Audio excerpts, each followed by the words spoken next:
Hello and welcome to Built In, the FMI podcast for the built environment. I'm Scott Winstead, president of FMI Consulting. Welcome to our masterclass on ownership transfer and management succession. Today we're going to be talking with Drew Hancock and Mike Lancaster from Blum Construction.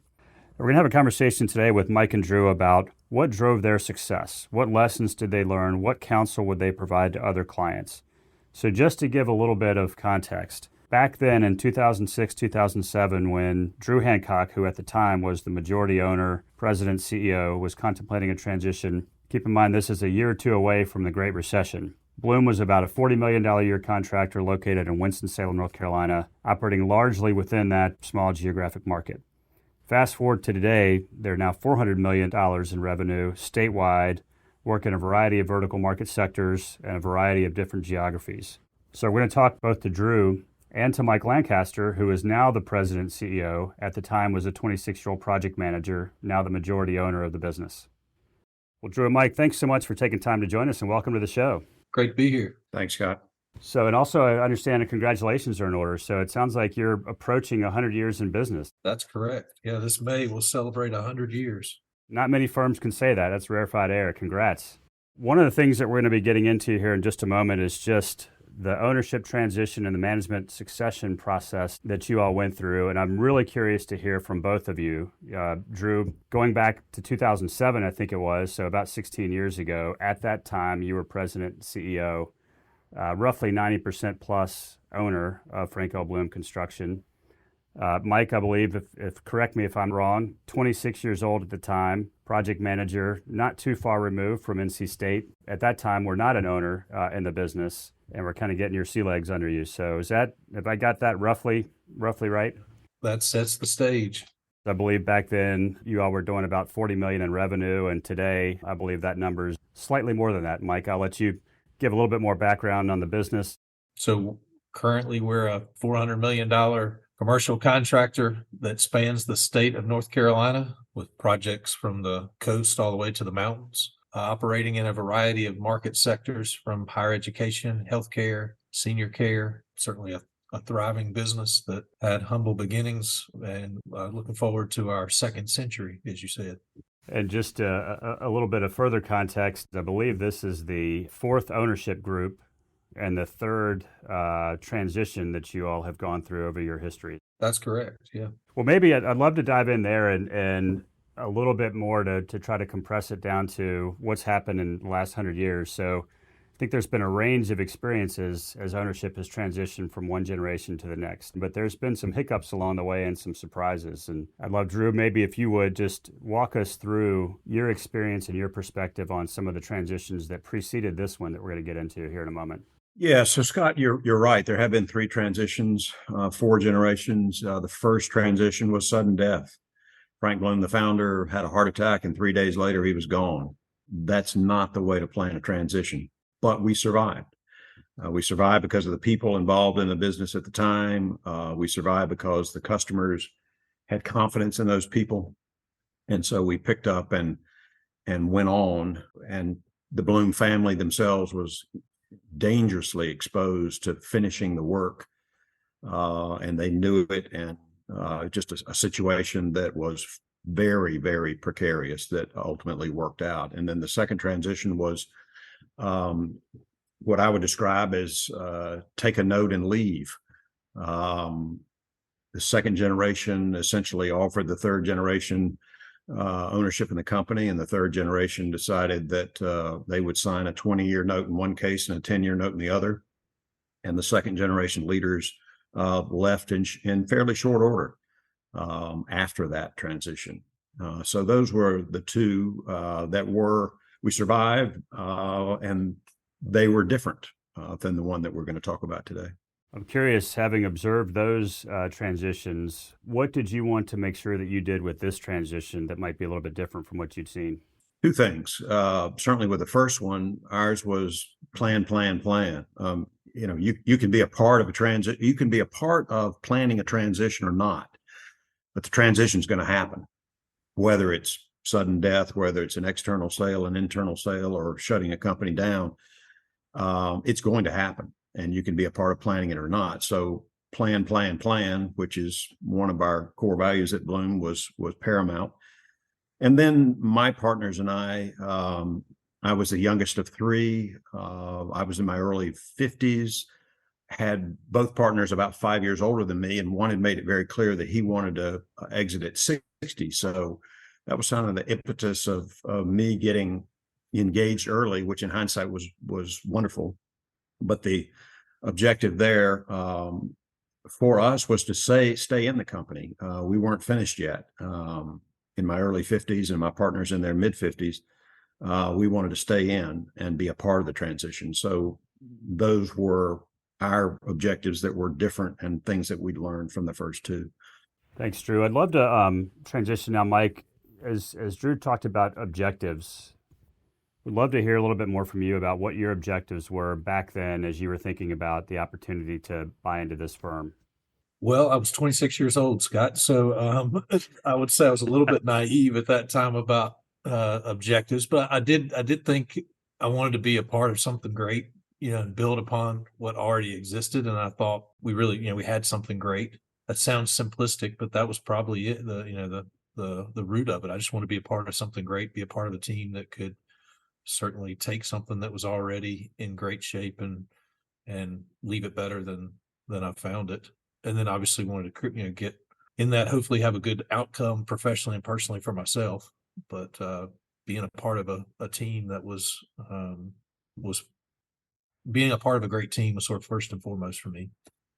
That's great. I'd love to talk a little bit more about just the process that you all went through, really from both your perspectives. So, Drew, from your perspective at that time, again, you were 90% owner, essentially selling the business, transitioning the business from yourself and your other couple of partners to Mike and a group of other incoming partners. And Mike, from your perspective at that time, what you recall from the process. I guess, Drew, maybe to start with you, at that point as you started to contemplate this transition, what was the process you went through, and we'll take it from there. Scott, I think sort of underlining a couple of things that you and Mike have already pointed out. And that is the age that we were when we started this. I was in my early 50s, and Mike, you had to be older than 26. Yes, you were. You had to be. An old soul. But here we've got, so the long-term nature of this planning, I think, is really important. And again, our story is our story. It's one data point. Every one of these transitions is personal. It's, there's a ton of discernment that goes into how you want to do this. And hopefully speaking from our experience on this podcast with you, Scott, sort of helps clear the fog so others can see their answers. But our answers are one data point that work for us. So sort of back to the objectives and starting of the process, the summary of that is something else you've already said, and that is 100 years and a second century. You asked me, Scott, early in 2007, maybe it was 2006, a really compelling question that started this process. And that is, we were sitting at dinner and you said, Drew, when you drive by Blum's office on the first day that you do not pull into that driveway for a full-time job, what do you want to see? And that question really sparked the thought process and sparked the plan. And remember, I'm in my early 50s and I'm going strong and loving what I do, just loving to build, love to build, and love to be a part of an organization and a team, as Mike was saying earlier. It's the work of my life and something I strongly believe I was born to do. So back to how do we do this? Well, it's either sell it externally or sell it internally. And, if we sell it internally, we can stay in it. And neither of my partners at the time wanted to exit, nor did I. And you and FMI had this plan of would you consider this? Would you consider staying in and selling over a length of time? And sort of that was the beginning of the process, if you will. Just to continue on that string for a moment. So as you thought about staying in and participating over a long period of time, part of that is getting comfortable with the fact that you're going to essentially be buying yourself out with your own money. which is something we talk a lot about. So how did you get comfortable with that? What did that look like? I've used that term before in presentations, but I believe that my experience, our experience, proves that statement can be and should be a misnomer if plans like ours are executed as well as they can be. That starts with, we were a $40 million company, and now Blum is a $400+ million company.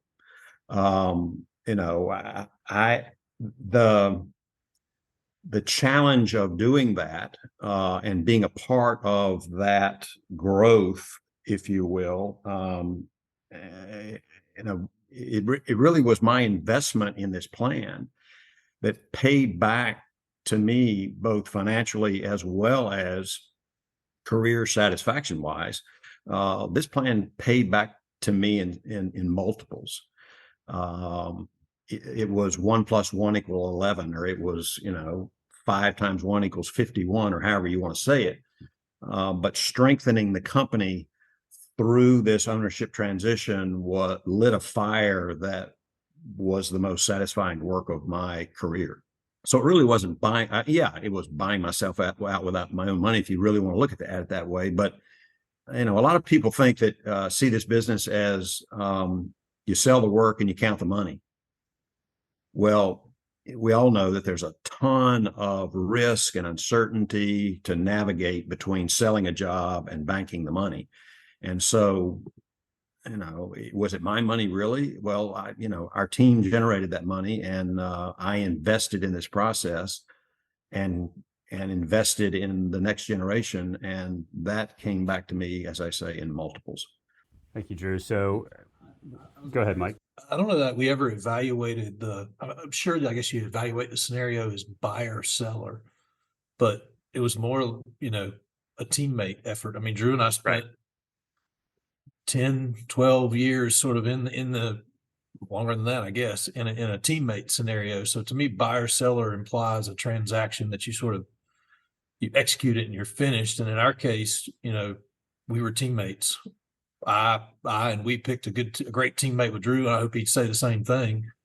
So we formed a good team for a period of time that allowed the transaction, the buyer seller piece, to happen. But we just never really, I guess, in the early phase, you view it as a buy sell transaction that sort of goes in a drawer, and the rest of the time you walk out, you walk in the office and your teammates. Yeah. No, that's a great way to put it. I mean, I oftentimes say I never had more fun nor more satisfaction than living this plan. And part of that fun and satisfaction was being a part of a great team, and Mike led that team, and that was just extremely satisfying. And well, Mike, thank you for the clarification. I think you're spot on in terms of it. It's teammates, ideally locking, arm in arm to kind of walk through this transition journey together. As I talk about seller and buyer, just for those that weren't party to it, just to kind of illustrate how the math worked. And one of the things that we always find a little curious is we'll field inbound calls from firms or leaders that are contemplating a transition, and oftentimes the first thing they want to talk about is the math and the transaction and what's my business worth and what am I going to get. And our counsel is always, well, the math can be worked out on a napkin. It's really about the people. And if you don't have the people, you don't have anything to talk about. And that's true either whether it's third-party sale or whether it's internal transition. And I think something that I've observed for you all over this transition is you had those 3 ingredients. You had people, you had the right people, you were a profitable business and have been so for the entirety, and you had time on your side, and that, Drew, as you talked about, it was plan.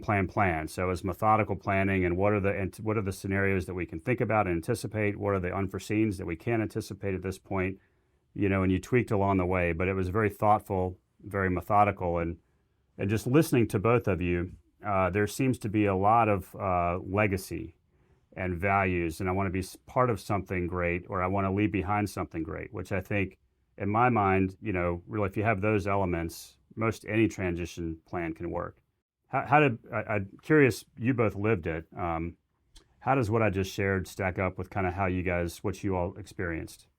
So I'll jump in there first. Don't ever change your response to that inbound call, Scott. uh, Absolute bullseye.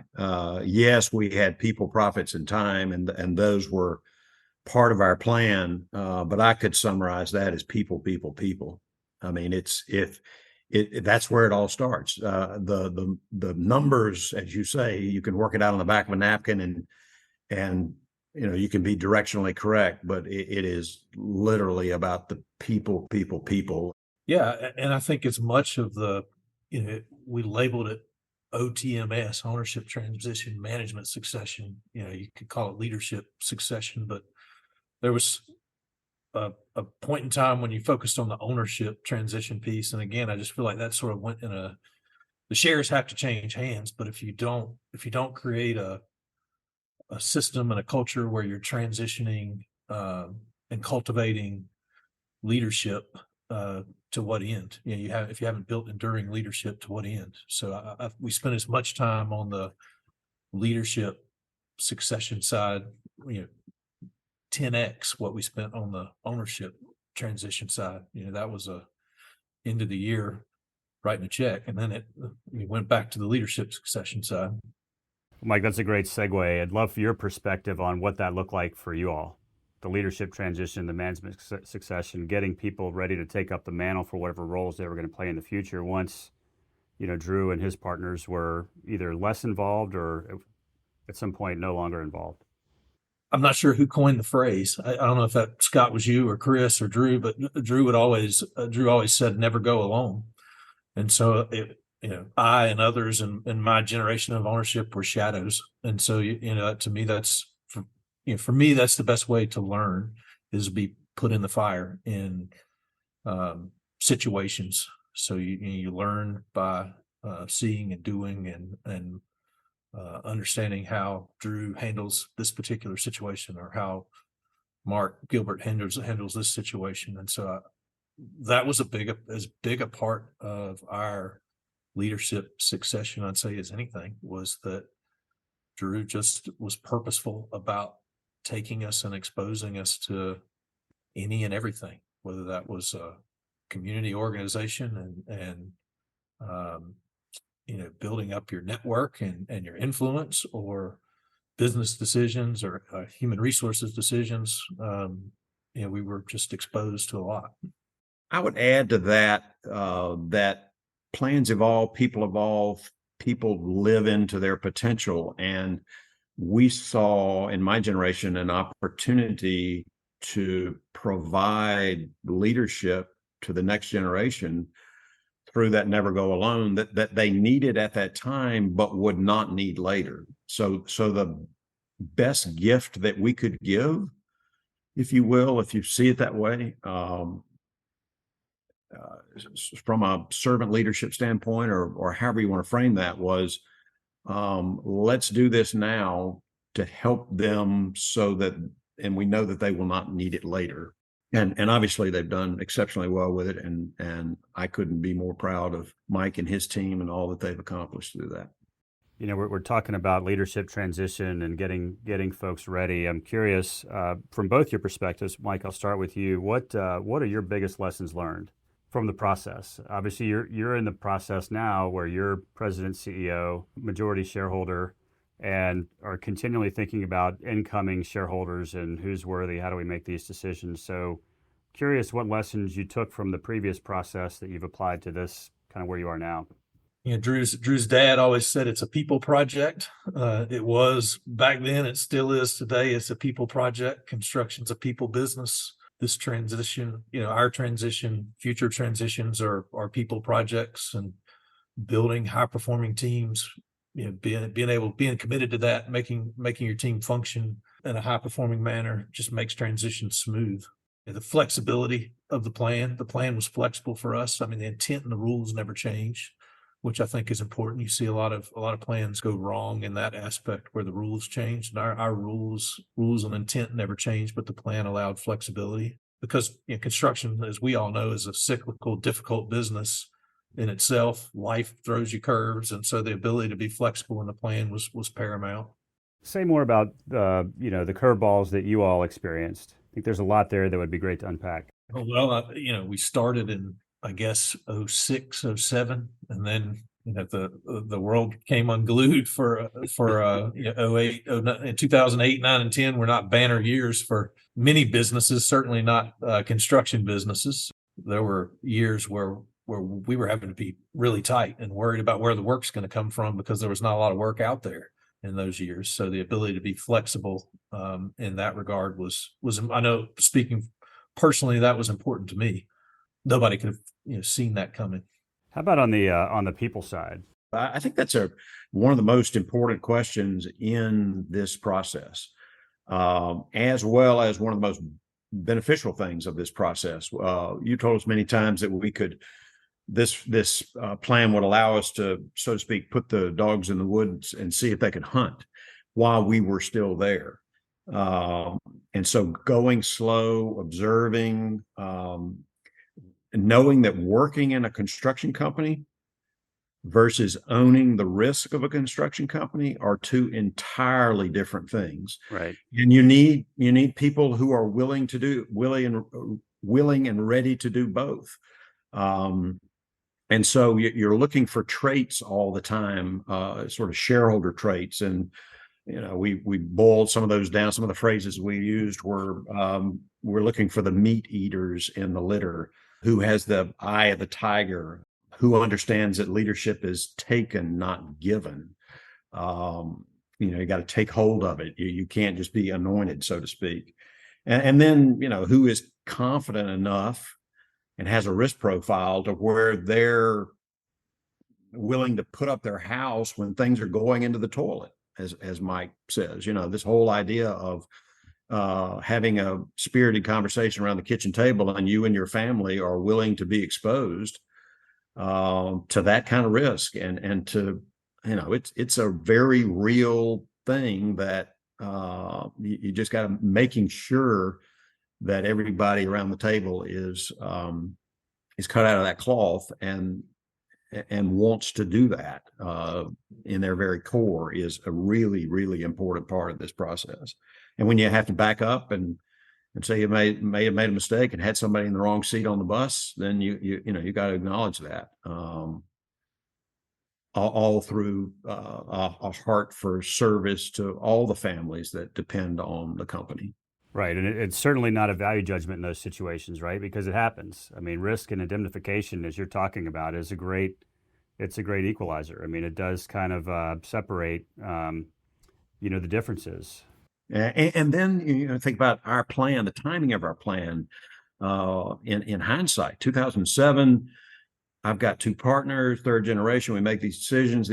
Fourth generation gets up and going, and so on and so forth. And then suddenly, my two partners exit very quickly. You never know what's around the corner.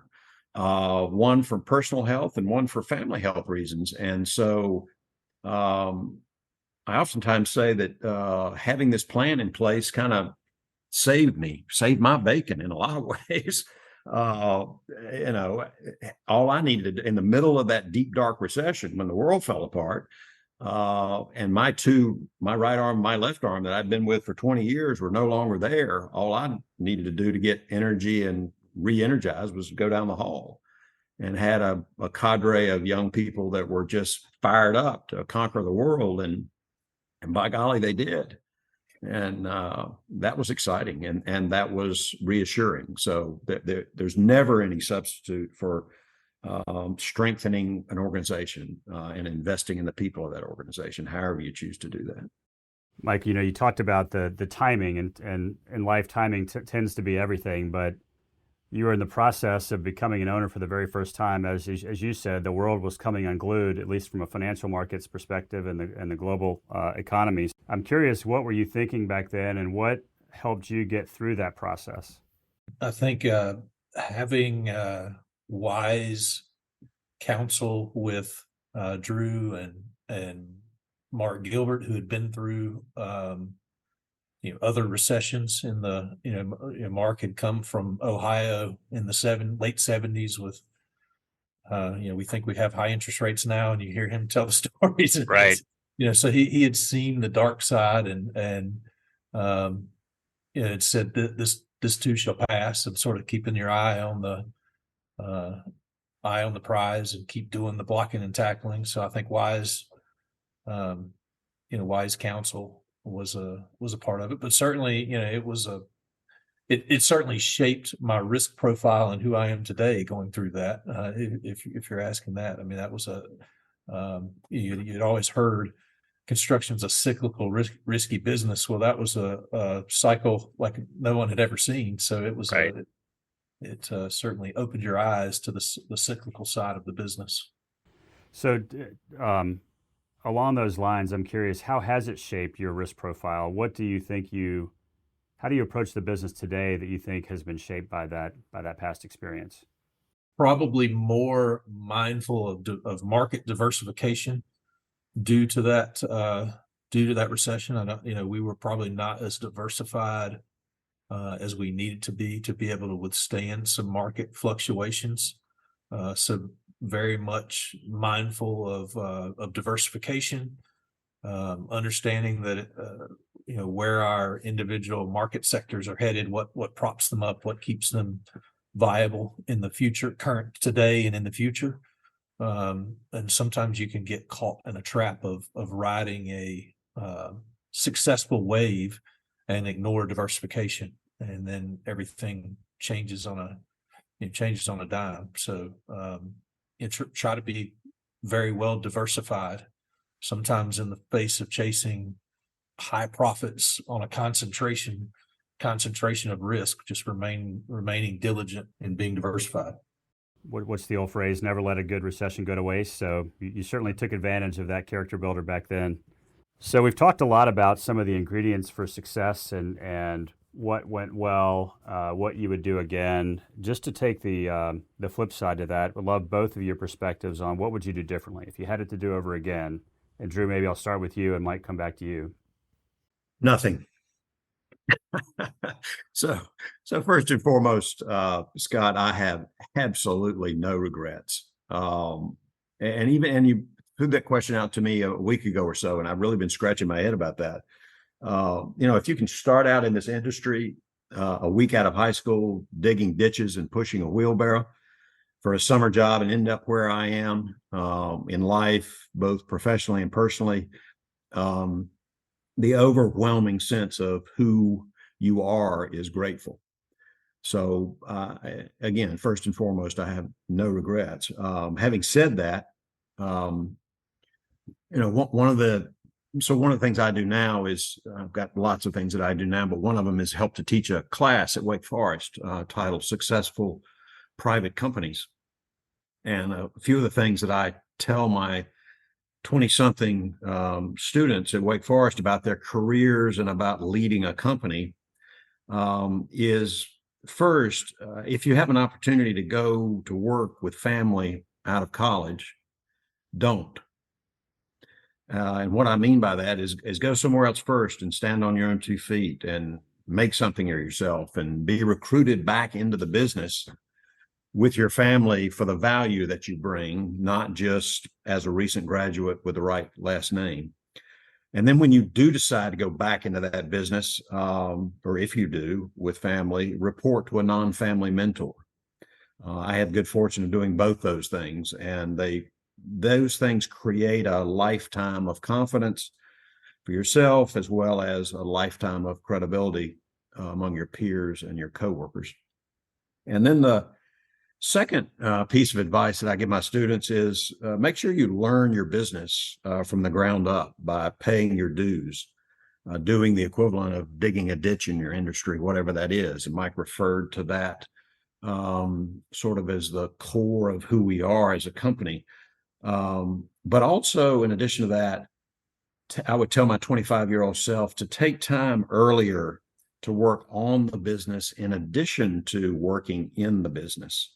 It was through our first strategic plan about 20 years ago with FMI that we really started spending serious time and effort working on our business. And that's how we started to create an enduring business. So those are some of my lessons learned, if you will.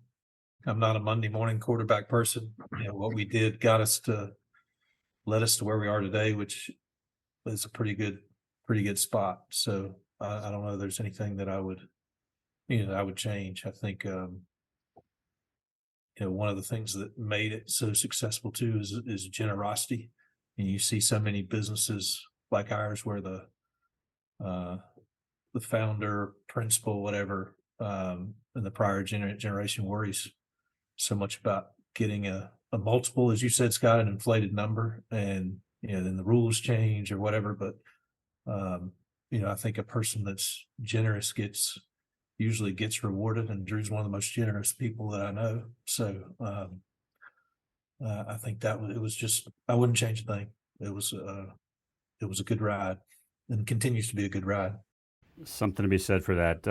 Well, kind of building on that, just to transition to, we've got a number of folks that are out there. If you just look at demographics, baby boomer generation is in the process, latter stages of transitioning, contemplating a transition, whether that's third party, whether it's internal or what have you. If you had to narrow down your advice or counsel to the folks that are contemplating a transition, I guess, Drew, I'll go to you first, and then Mike for same question, but with a little bit of a twist. We'd love your perspective on those contemplating, coming into ownership. But Drew, starting with you, what would you say to those that are thinking about some form of a transition? So Scott, that started for me, and the place that I start with everybody who asks me about transition is to discern what you really want for yourself. This is your life's work, and starting with yourself, and what do you want for your family? What do you want for yourself? What do you want for your company? That question of when you drive by and don't pull in on the first day, what do you want to see? And I spent time, two sets of times with the coach, actually investing a lot of work in that. And that is a process that I oftentimes recommend to others to really, that's not a go off for a weekend and come back with an answer kind of thing. At least it wasn't for me. And what I found in that process and that work that I did with the coach was two things. One was, if you decide to stay in and be a part of the transition, which is not for everybody, but it is enormous. It can be enormously rewarding. The first thing is find a role inside the company that adds value, keeps you relevant, and does not cast a shadow. And there's a whole, series of podcasts on that kind of discernment. But the second thing is work on something and find things that will pull you out of your company to avoid, as our partner Mark Gilbert said many times, to avoid staying around until you smell bad. And there's another there's a whole bookshelf of books that talk about the next chapter and finding things that give you as much juice and satisfaction as being a contractor did. That's not easy, and it's frightening for a lot of people to think about that. But those two things, essentially, find a role that adds value, keeps you relevant, and work on those things intentionally that will ultimately pull you out. We couldn't say it better ourselves. I think nothing dampens a transition more than someone in your position at that time who is not ready to move on, who doesn't have something that gives them energy outside of the business. That tends to stagnate. The incoming leaders tend to get concerned, get frustrated, possibly move on. And so very wise counsel. I'm curious if you could say more about that. I know one of the things that you worked with your coach on was just tracking your time in a very unique way. So I'm curious, I always love this story, but I'd love for you to tell it and kind of how what she counseled you to do. Yeah. So Abby Donnelly, my coach, had me keep my time for about 6 weeks, and she asked me to rate my time from 1 to 5. 1 were the things that I would rather be beat with a stick than have to do. And the 5s were the things that I would do for free. I didn't tell Mike that I'd do them for free, but the things that I'm talking about, those things that really give you a lot of juice. And so what I was able to do was craft my job of fives inside Bloom that added value and kept me relevant. And that was focused on people and talent. So when, I had a lane that I went to, I stayed in that lane. When Mike was named the next president of Bloom, he moved into my office. I moved into an office that was as far away from his that I could get. And when people came into my office initially, like they had for years, for decades, and started asking me questions, my favorite response was, "Have you talked to Mike about that yet?" And so, turn them around and redirect them back to Mike. But this whole people and talent focus that I now have taken beyond Bloom to Wake Forest, to the Center for Private Business at Wake Forest, is just, it's my job of five. So I was able to create a job of fives, and Mike helped me create a job of fives to support him inside Bloom, him and his team and his generation. And then I've taken that after my exit on to other work at Wake Forest. So it's been a great ride. Mike, how about you? Same question. So as you think about counseling somebody who's considering coming into an ownership position, buying into an ownership position inside of a firm that they already work with, what advice would you give? If you want to be a part of an enduring company, don't evaluate the scenario as buying and selling, but being a part of a team. Where do you mesh into a team? Making sure you evaluate your teammates that you're on the journey with and choose wisely, but looking at it as a team effort and picking teammates as opposed to buying a buyer seller transaction. That's a great point. And as you're looking for teammates to kind of lock arms with to become owners in the future, what are some of the things that you look for and that your partners look for at this stage? Leadership, regardless of the role or position that they're in, they're influential. They can move people to action with their influence. Entrepreneurship, somebody that can cast a vision, can create an opportunity and go seize that opportunity. Those are probably the two most simplistic things that they say easy and do hard, though, but those are two simplistic things that I look for. So I'm curious, Mike, as you think about, the day-to-day running of the business and overall governance, how has the governance process changed and evolved over time over the last 10 years or so? It's much more, the term I'd use probably Knights of the Round Table model than before. I mean, we have more shareholders than Drew's generation.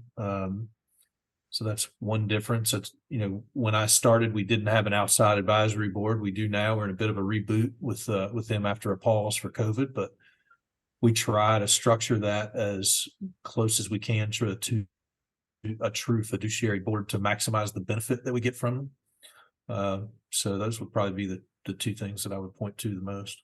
Well, that's great. Well, I think Drew already answered this question earlier. So Mike, I'll ask you. So if you, curious if you take yourself back to that 26-year-old or maybe 25 years old. So what piece of advice would you give yourself at that stage, whether it's related to ownership transfer, management succession or not? Just what piece of advice would you give yourself? I would probably tell myself to enjoy the ride a little more, be more present in the moments. That's something I try to do better now. But I remember one of our old advisory board members, Dudley Humphrey, he was being recognized at a retirement. And he said, "It'll never be as good as it is right now." And that has always been a phrase that has stuck with me. So in just enjoying the ride. It was a fun ride, continues to be a fun ride, and making sure you just pause and enjoy the journey that you're on. So a phrase I've heard a lot is be where your feet are, which is great advice, very hard to execute.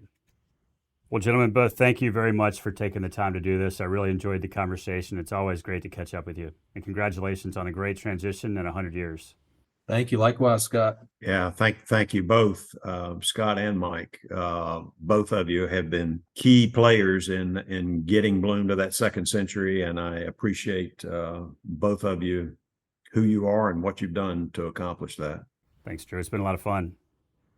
Thank you for listening, and please join us again next month for a conversation with Rob Strobel, CEO of Lithco Contracting, for a masterclass on geographic expansion.